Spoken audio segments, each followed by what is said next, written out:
Good evening and welcome into Sports Talk on a Budget. It is it's Thursday, December 5th, year of our Lord 2024. Getting to the end of 2024, won't be able to say that much longer.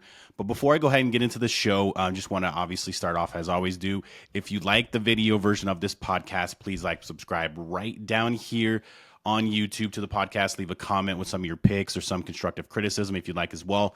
If you prefer the audio podcast, please subscribe on places like Spotify, Apple Podcasts, Amazon Music, or basically wherever you get your podcasts. And hey, if I end up in your top five Spotify rap podcast, would love to see that. If you want to post it online and tag me, I would love to see that as well.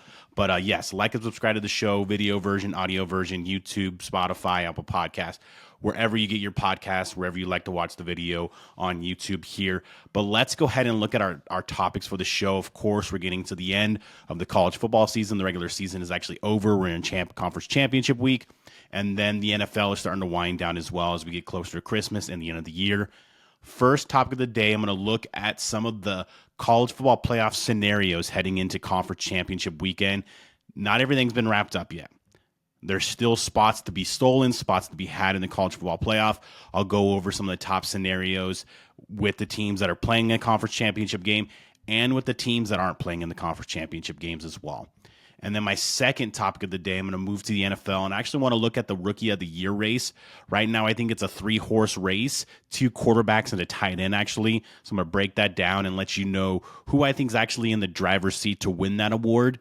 And then we will finish off with a full breakdown of conference championship weekend, break down the Power 4 conference championship games as well as also the Mountain West Conference championship game as well. And then I'll give you some NFL picks as well to finish off the show. But with all that being said, let's go ahead and dive into the show. So we got the college football playoff rankings on Tuesday night.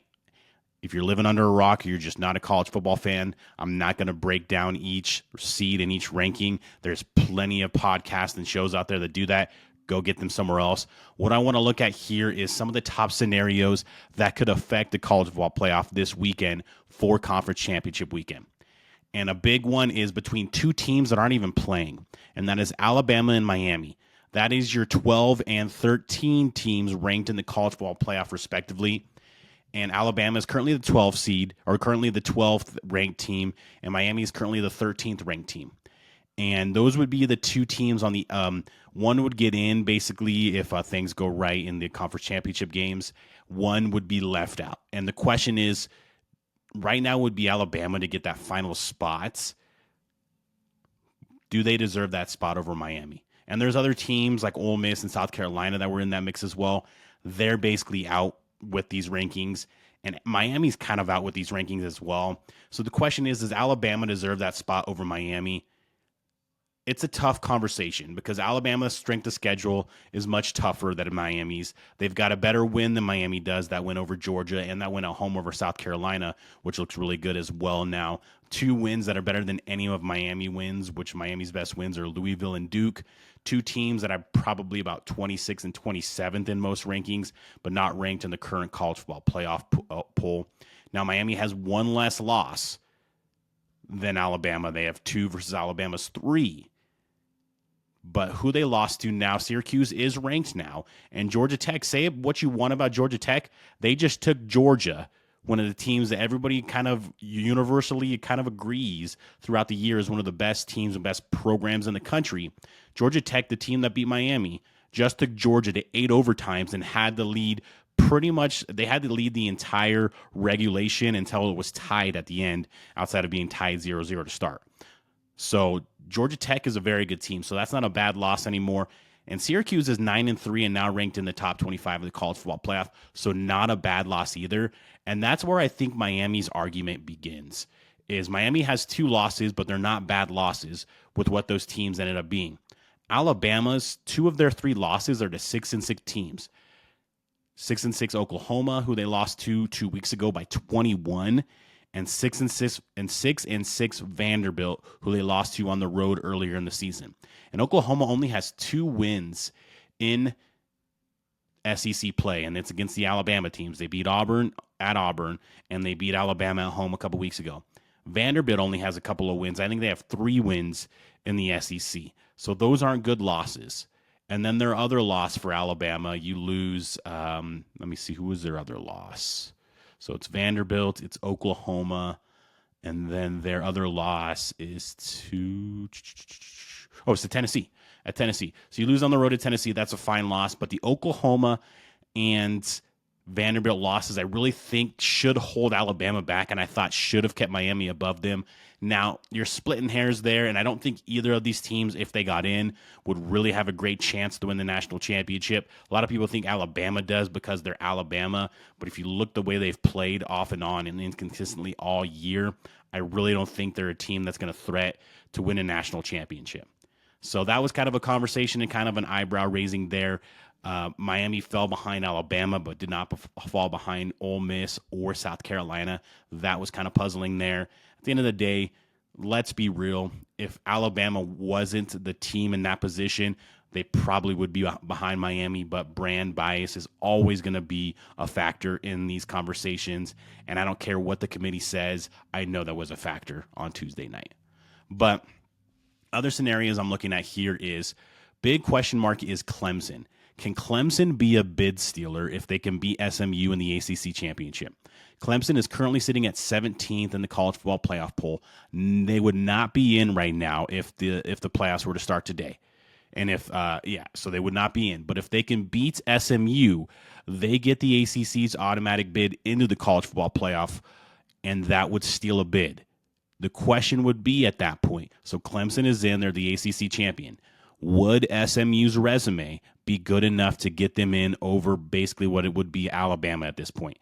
In my opinion, yes, resume-wise, Alabama wins in that argument, but SMU lost one game in the regular season, and that was an out-of-conference game to BYU. So they went undefeated in their conference, which is still considered a power conference in the ACC. And what that afforded them was a chance to win the conference in the conference championship game and play an extra game, a 13th game, versus Alabama can only play 12 games. So I think that fact right there, SMU should be in regardless. They won all their conference games. They only lost one game in the regular season. They're playing in the conference championship game.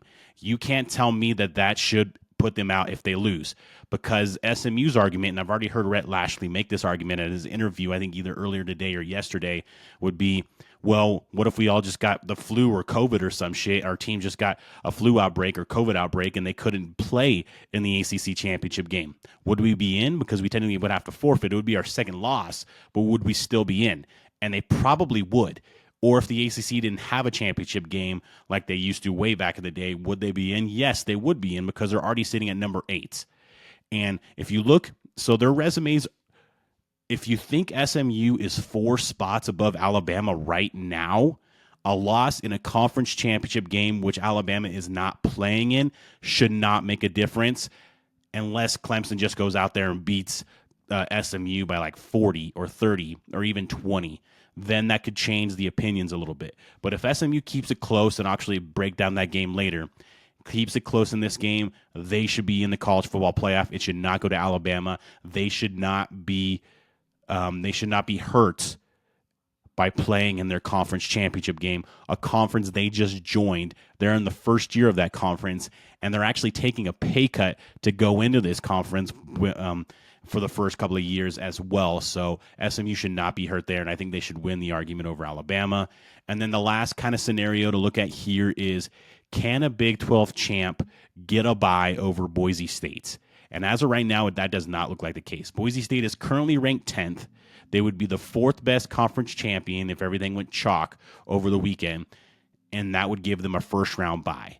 Currently, the 2 teams in the Big 12 championship game are ranked 15th and 16th in Arizona State and Iowa State, respectively. So could either of those teams win and move past the Boise States? I don't think that's the case, because Boise State is playing a ranked team in UNLV in their conference championship in the Mountain West tomorrow night. And so that is going to look really good. It's going to look like a ranked win, of course, and that would be their second time beating UNLV. So I think if Boise State wins, they're going to get a bye. And if Arizona State or Iowa State win and SMU wins, then Arizona State or Iowa State will probably be that 12 seed and have to go on the road in the first round of the playoffs. Now, a lot of people are up in arms about this. Power 4 team should never have to take a back seat to a group of 5 team. Group of 5 team should never get that first round bye. I understand that, and both Arizona State and Iowa State have played tougher schedules than Boise State's, and they've lost twice, and then played tougher schedules because the Big 12 is much better than the Mountain West, even though I think UNLV and Boise State are very good teams this year. But Boise State's argument is they have a bona fide Heisman Trophy candidate and maybe the Heisman Trophy winner on their team in Ashton Jeanty at running back, and their only loss was a road loss to the number 1 team in the country, Oregon, and they only lost by 3 on a last-second game-winning field goal to that Oregon team. So they gave Oregon all they could handle that day, and Oregon barely won. They had 2 special teams touchdowns, and that would have been the difference, because if Boise State have won that game and been undefeated right now, Boise State would probably be a top 5 team in the college football playoff rankings right now. So that's why I think Boise State would still win out the day, and I would not have a problem about them getting a first-round bye, even though they're a group of 5 team from a weaker conference versus the Big 12. So those are just some of the scenarios to watch over this weekend in the college football conference championship weekends that will affect the college football playoff. The final rankings and the bracket will be out Sunday morning. I believe that show is going to be about 10 a.m. Mountain Time here for me. So 12 p.m. in the East, 9 a.m. in the West.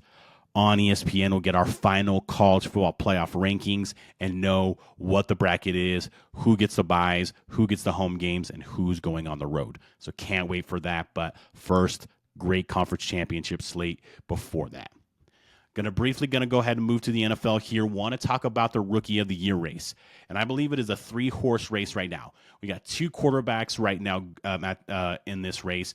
Jayden Daniels, who was the early leader, was the guy who we all thought was going to run away with the Rookie of the Year. Sputtered a little bit before this last game against Tennessee. Had a really good game against Tennessee last week. So that brought him back kind of towards the top of the rankings right now. Then we have Bo Nix at number 2 right now. I'm not ranking these. This is just the second person I'm listing is Bo Nix. Bo Nix is playing really well. Looking at Jayden Daniels' statistics, Jayden Daniels has 21 total touchdowns and an 8-5 overall record for the Washington Commanders. Bo Nix also has 21 total touchdowns, and his team is 8-5. And both these players' teams were not expected to be this good as they are in their first year. So both of these players have raised the level of their respective teams. So that is a really big kind of underrated statistic for both of these players. Both of these teams are probably, I think their over-under win total was about 6.5 or 7. They've already gone over that. So these teams, their quarterbacks were the difference so far for them. Coaching, of course, has been huge as well. But both Bo Nix and Jayden Daniels have really raised the level of their respective teams and had really good seasons. So that's why they're in this race as well. The number 3 player I have in the Rookie of the Year race is going to be Brock Bowers. Brock Bowers has 884 receiving yards and 4 touchdowns. He is top 5 in receiving, not for tight ends, receiving in general. So that counts wide receivers too. And he's actually leading the league in receiving yards when it comes to tight ends. And yes, I know he's playing on a 2-10 team. They're not a good team. The Raiders do not have a good organization right now. They're not a good team. But when you watch the Raiders play, Brock Bowers jumps off the screen. He had a great game last week at Kansas City. He played really well, had that kind of one-handed catch down the sideline as well. Brock Bowers, he's having a really good season. He's going to get 1,000-yard receiving. He's most likely going to be the leading receiver for tight ends. And so I think that's a really big thing because there still is a lot of good tight ends in this league. You got George Kittle, Travis Kelce still playing out there, of course, Mark Andrews, Sam Laporta. Even I know some of these guys have missed some time, but for Brock Bowers to step in as a rookie and to be number 1 tight end as far as yards go, and he's up there in touchdowns as well, and be in the top 5 in overall receiving yards in general, not for tight ends, just in general. That's counting wide receivers and running backs as well. That is a great statistic and just a great start to his career for Brock Bowers. So looking at these 3 players, who would I give the award to right now? The MVP in the NFL has become a quarterback award. The Rookie of the Year should not be subjected to that same kind of criteria. It is not valuable. This is the most outstanding rookie player. And in my opinion, if we're going to go off of that metric and we're going to go off of that notion, the most outstanding rookie player, I believe that's Brock Bowers. All the things I said: leads, tight ends, and receiving yards. Top 5 in receiving yards just in general, including running backs and wide receivers. And Brock Bowers has had, you can say he's not the most valuable, but this isn't the most valuable player award. You can say he hasn't had the biggest impact on his team because he's not a quarterback. But this is the most outstanding rookie. And in my opinion, the most outstanding rookie has been Brock Bowers. He's been an absolute stud, an absolute beast, and he's just going to continue to get better and better, and he has a really bright future. So like I said, if I were giving out the award, I would give it to Brock Bowers. I'd have Jayden Daniels second, and then Bo Nix third would be my rankings there, but I still believe Brock Bowers should be the MVP right now. And now we're going to move back to college football, and I wanted a little bit more time on this. So I'm going to do a full breakdown of the conference championship games. And so we're going to do the Power Four, and then the fifth one is going to be the Mountain West Conference Championship game, because that is also basically a win and in scenario in that game as well. We're going to start in the Big Ten. And in the Big Ten, we have Oregon playing Penn State, and this game will be on CBS about 6 p.m. Mountain Time. This is played in Indianapolis, so technically a neutral site, even though that's a lot closer to Pennsylvania than it is to Oregon, but still a neutral site. Oregon is a 3.5-point favorite in this game. And the question is James Franklin, Penn State. This is a 1 versus 3 matchup, 1 Oregon versus 3 Penn State. And the knock on James Franklin is he beats all the teams he's supposed to beat, but he can never, when he's playing either comparable or better competition, step up his level of coaching and step up his team's level of play to get victories. And that's been against Ohio State. That's been against Michigan. That's been in sometimes Rose Bowls and other games like that against comparable teams or teams that are just a little bit better. I believe he's got like a 1-14 record versus top 5 teams as the head coach of Penn State. That's going to be an issue there. And the question mark for me for Penn State is, what kind of offensive performance do we see from them? Do we see the offensive performance that they had against Ohio State, where they didn't get their best player on offense, Tyler Warren, their tight end, involved a lot? They tried to run the ball. They tried to throw to their wide receivers, who are not great, and they got beat. And they didn't really have much to speak about on the offensive side against Ohio State. Or you're going to see the Penn State team that played against USC, that won in overtime in a 33-30 game, which used Tyler Warren in basically every position on the field for an offensive player that he could. He took snaps at quarterback. He took snaps at wide receiver, at tight end, at running back. He even snapped the ball himself at center and was on the end of the line and actually caught a touchdown pass on that play as well. So what kind of offense do we see from this Penn State team? And can they score with the likes of Oregon? Because we know Oregon can score. Tez Johnson, their number 1 wide receiver, is back and healthy. Evan Stewart, their number 2 receiver, has played well throughout the year and is healthy as well. You know they're going to run the ball with their running backs, and Dillon Gabriel has the most starts of any college quarterback in college football history, has the most passing yards in college football history. He has experience. He's played on big stages. He's played in big games. This will not be a bit too big of a moment for him. And this Oregon team, their offensive line is up for the Joe Moore Award, so they protect Dillon Gabriel and they run the ball really well. The question mark for me with this Oregon team is their run defense. Their run defense is good. It's not great. And you do have the two-headed monster for Penn State in Katron Allen and Nick Singleton. Those guys I don't think have been utilized enough in these big games by Penn State. In the pass game too. So can they get some running game, get a little bit of balance, although I would like to see Drew Aller take some shots down the field. But can Penn State get a little bit of balance, get a running game going, and keep Oregon's high-powered offense on the sideline? That is a huge question mark.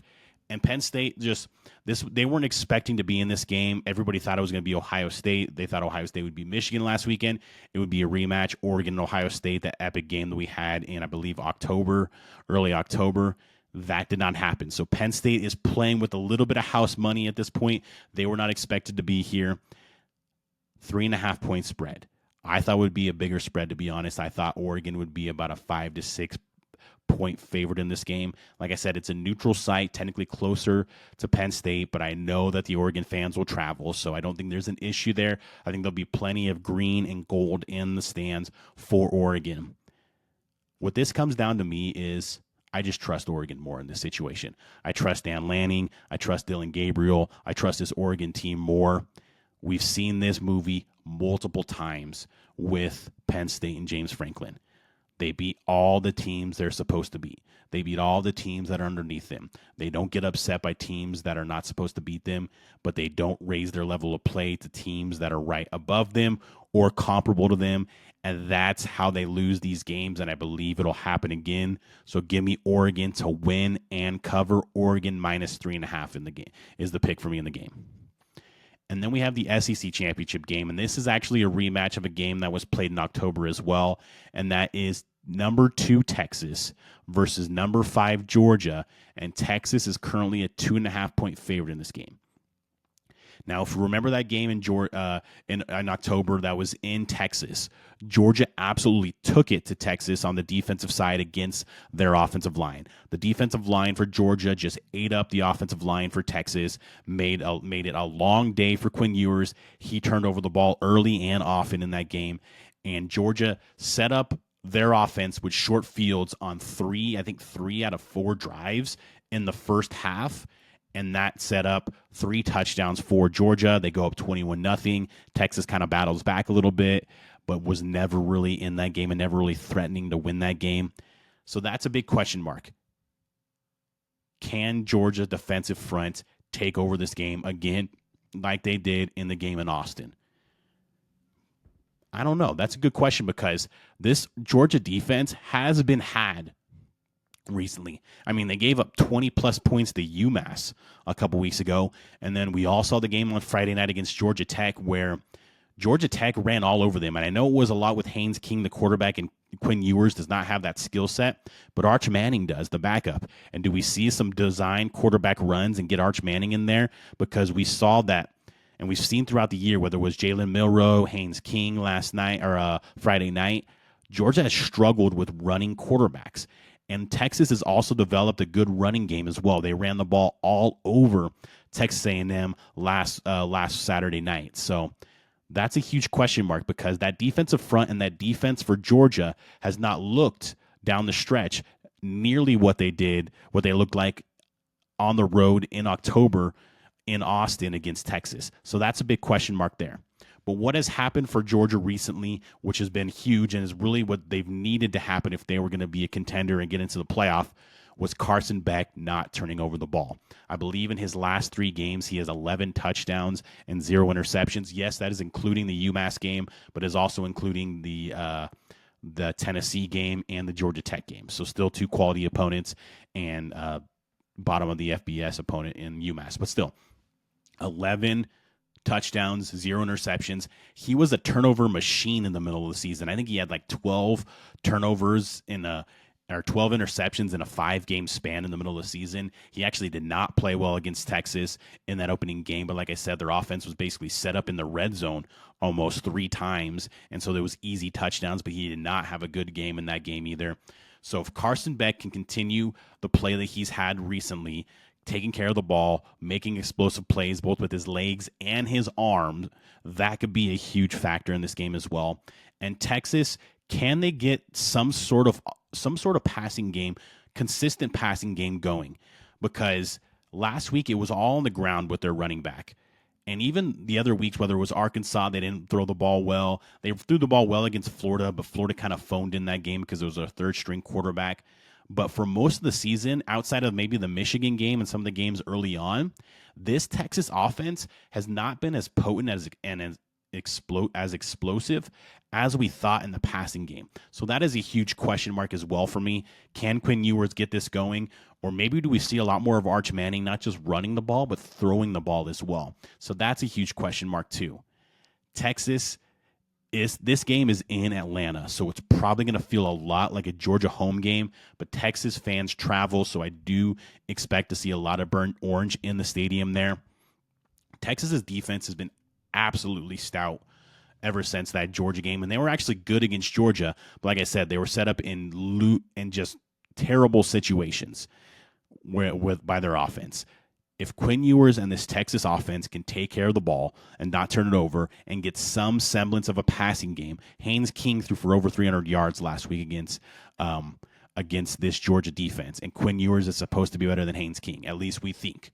So if they can have some sort of consistent passing game to go with the run game that has improved week after week after week and had really good last couple of weeks, Texas should win this game, and I think they will win this game, and I think they will cover.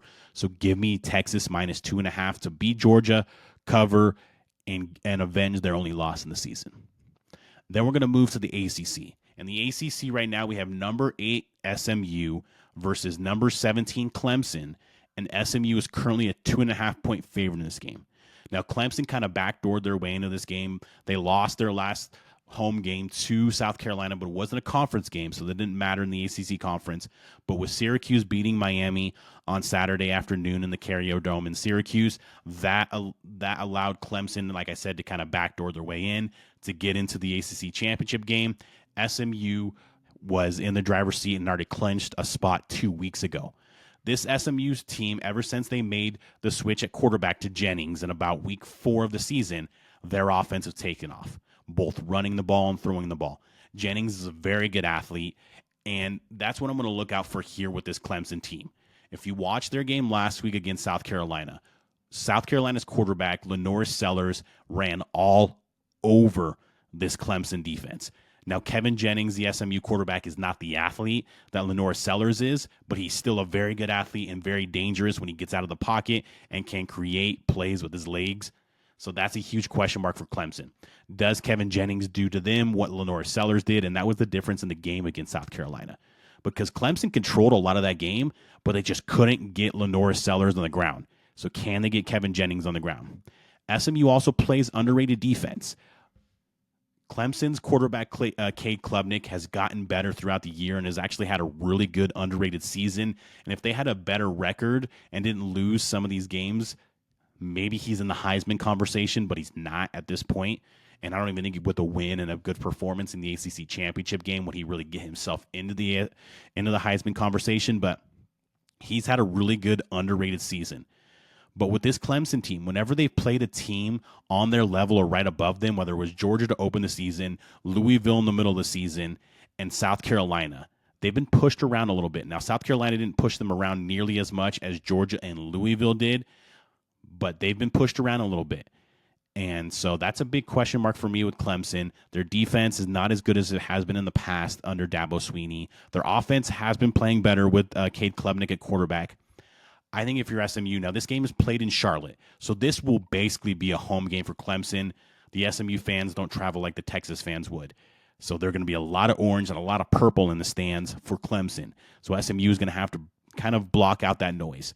But SMU, you do not want to lose and be in a conversation with Alabama. That typically ends up going in Alabama's favor to get into the playoff. So SMU, Rhett Lashley, Kevin Jennings, I believe they get this victory, and I believe they cover because it's such a small spread. So give me SMU minus 2.5 to win the ACC in their first inaugural season and go to the college football playoff. And as you've noticed here, so Oregon is a newcomer playing in the Big Ten Championship. Texas is a newcomer playing in the SEC Championship. SMU is a newcomer playing in the ACC Championship. And now we'll segue to the Big 12 Championship with newcomer number 15 Arizona State, who's playing in that versus number 16 Iowa State. And Arizona State is currently a 2-point favorite in this game. Now, Arizona State was dealt a big blow earlier in the week. Their number one wide receiver, one of the best wide receivers in the Big 12 Conference, is out for the year. He will not play in this game, so that is big there. What they're going to have to do is lean on their running game, and a guy who I think should be in the Heisman conversation, and Cameron Scatteraboo, their running back, lean on him and lean on him early, often, and all the time at this point. Iowa State is not great against the run. So that is going to be a huge X factor for this Arizona State team, is to run the ball with Cam Scatteraboo, one of the best, most versatile players in the entire country. That'll be a huge key for them there. Now, Iowa State quietly has a really good passing game. They're the only team in the FBS in the country with 2 wide receivers with 1,000 yards on the season. and they have an underrated quarterback in Rocco Becht. So that's something to watch out for. Arizona State's not a great pass defense team, so Iowa State can probably move the ball in the air against this Arizona State team. Like I said, underrated quarterback in Rocco Becht. He's kind of a gunslinger a little bit. He's going to take chances. He's going to take risks. Sometimes they work out for him. Sometimes they work out for the other team. But he takes risks. He has a couple of good wide receivers who already have 1,000 yards and are very good and versatile players. So that is a big question. That is a big key there as well. This Arizona State team, what Kenny Dillingham has done with this team has just been unbelievable. This was a team 2 years ago when he took over it. Herm Edwards was fired. The NCAA was knocking and basically breaking down their door with sanction after sanction after sanction. This team was in disarray. Jayden Daniels leaves the program and wins a Heisman Trophy a couple years later. When Kenny Dillingham took this job, it was in total disarray. And for him to have turned it around in just 2 seasons and has this team playing for a Big 12 championship and a spot in the college football playoff is just a great job. He's already I believe he's already won the Big 12 Coach of the Year, and that's deserving. I know Dion in Colorado had a really good year. Matt Campbell and Iowa State have had a really good year. So it could have went to any 3 of those coaches, but I do believe that even Kalani Sitake at BYU could have won that award too. They had a really good year, but Arizona State and Kenny Dillingham should have won that award. But when we get to the game, I've been back and forth all week about this pick. Iowa State hasn't won a conference championship game since 1912. Babe Ruth was in a Red Sox uniform the last time and alive. The last time Iowa State won a conference championship game. Arizona State, I don't think, has won a conference championship game since the early 2000s. This is not a weekend or a game that these two teams are used to playing in a conference championship game, and especially winning this. Like I said, I've been back and forth. The loss of Arizona State's number 1 wide receiver and really only true receiving threat outside of their running back Cam Scadaboo really kind of swayed me in this a little bit, because now they're not going to be able to be as balanced as they could be in the passing game with Sam Levitt, their quarterback. So I actually like Iowa State in this game. I think they throw the ball all over the yard with Rocco Becht and those 2 wide receivers. I think Iowa State wins the game outright and covers that spread. Iowa State +2 is the play for me there. And then finally, we'll finish in the Mountain West. And this is a play. This is a win and in game as well in the Mountain West. And we have number 10 Boise State at home. So the Mountain West does home games for the top-ranked team in their conference versus number 20 UNLV. And Boise is actually a 4-point favorite in this game. This game was played earlier in the year in Vegas, and Boise State went in there and beat UNLV. And I think we could take a lot away from that game. Boise State won, but that was the lowest yards per carry, and actually I wanted to think maybe the lowest yards that Ashton Jeanty has had all year in that game.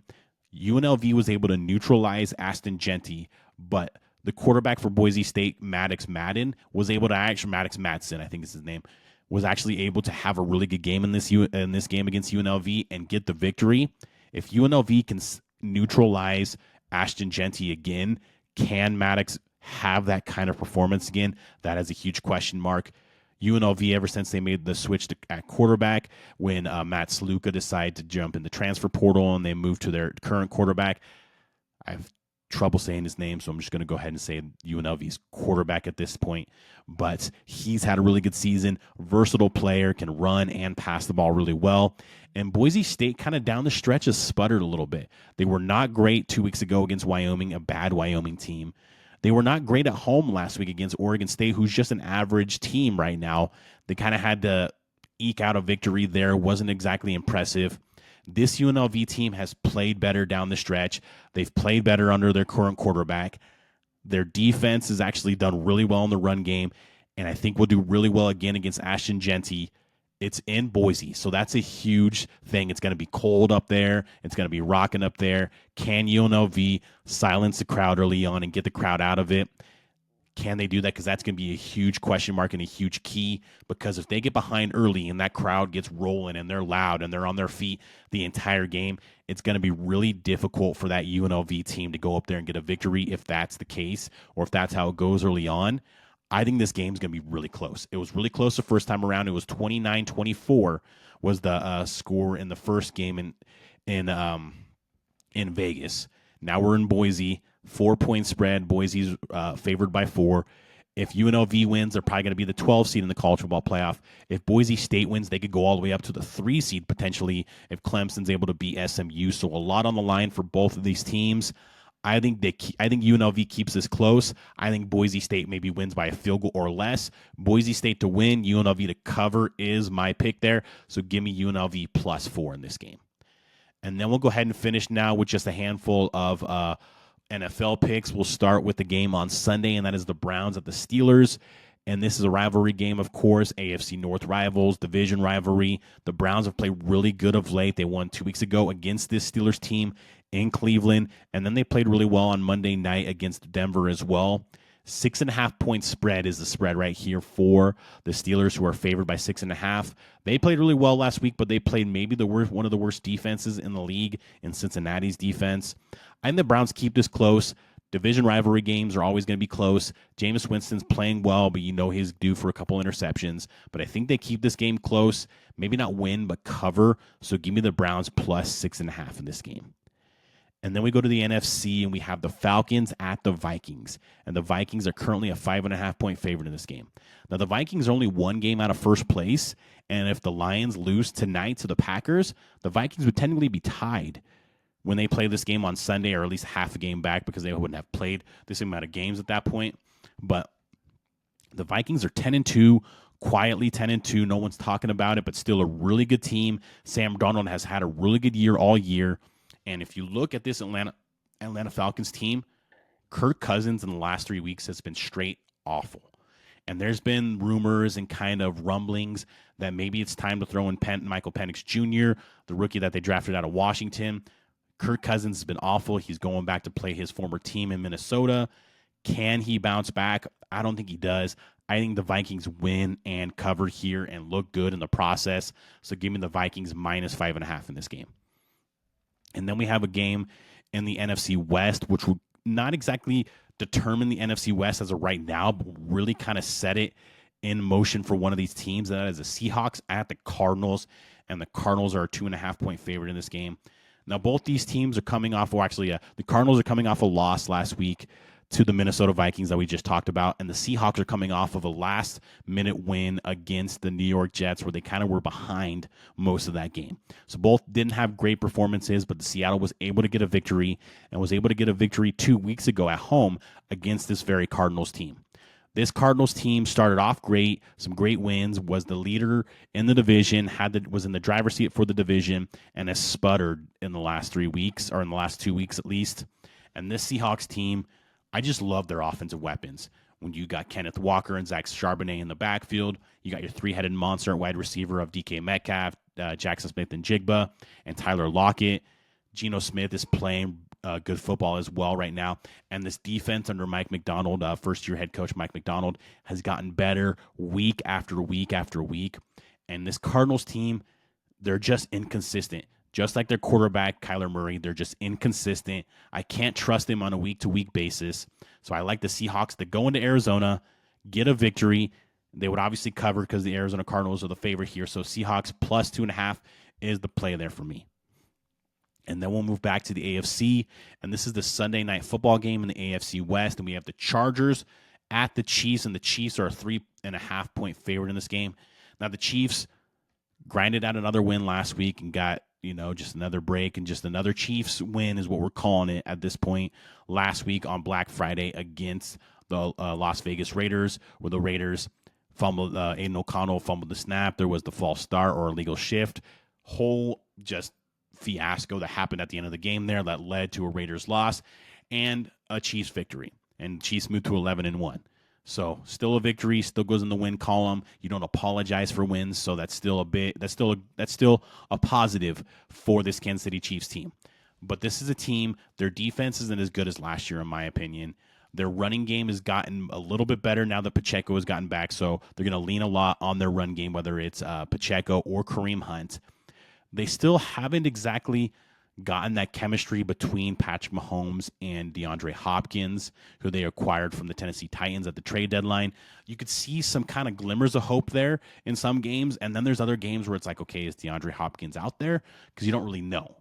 and Travis Kelce is not what he's been in his career. That's no wonder. He's gotten older. He's played through a lot of games. He's played in the AFC Championship game of the Super Bowl for the last 6 seasons. So he's played 21, 22 game seasons, 20 to 21 game seasons for the last 5-6 years. So it's a lot of wear and tear on that body. So the Chiefs are a team, they just find ways to get victories, but it's never pretty and it's never big. And this Chargers team plays really good defense under Jesse Minter, their new defensive coordinator. Their offense is kind of old school. They're going to run the ball at you. Now, J.K. Dobbins is still out, but you got Gus Edwards, you got Kamani Vidal. They can run the ball well. They're developing young receivers in both Ladd McConkey and Quentin Johnston, who's kind of had the drops of late. Justin Herbert is still a really good quarterback, and he has actually used his legs a lot more this year than he ever has. That's been a real weapon for this offense. So I think this is going to be a really good game. I think this will be a really competitive game. And like I said with the Kansas City Chiefs, they always find a way to win the game most of the time outside of the game against the Bills, but it's never pretty and it's never big. So I think the Chargers could cover here. The Chiefs probably win, but give me the Chargers plus 3.5 in this game to cover and maybe even get the outright victory as well. So that has been my show. Thank you for always watching and listening. Again, if you like the video version, you can find it here on YouTube under Sports Talk on a Budget. Subscribe right down here. Leave a comment with some of your picks, some of your conference championship picks in college football, some of your picks for the weekend in the NFL as well. Thank you again for always watching and listening, and have a great day.